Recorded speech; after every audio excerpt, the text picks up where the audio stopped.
Primo Levi, a Holocaust survivor, described the last moments before liberation as the hardest. Left in the camp were the people too ill to go on the death march. For 10 days they were left alone with mere scraps of food and fuel. With the little that they had, Levi and two others managed to start a fire for some warmth. At that moment, one of the other men turned to the others and proposed that they each give the men who had been working a slice of their bread. Levi recalls, only a day before, such an event would be inconceivable.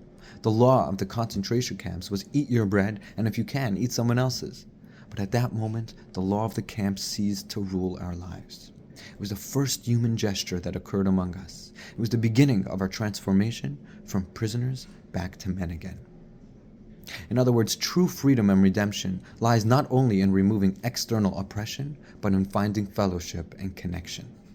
The plague of darkness lasted 6 days. During the first 3, a man did not see his fellow, and during the last 3, no one moved from their place.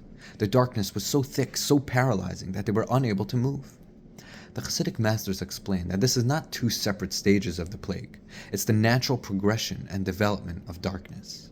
You see, there's no greater darkness than one in which a man does not see his fellow, in which a person becomes oblivious to the needs of his friend. When that happens, all growth and development cease, and therefore, no one moved from their place. The Rebbe once expressed concern about a certain individual's well-being to a chassid who lived in the same city as him. "Do you know this individual?" the Rebbe asked the chassid. "I do," came the reply. "We are friends." "And how's he doing with his parnasa, his livelihood?" inquired the Rebbe. "In other words, is he earning a satisfactory living?" "I don't know," responded the chassid. With a thoughtful look, the Rebbe remarked, "How can you call yourself a friend if you don't know whether his financial situation is in order?"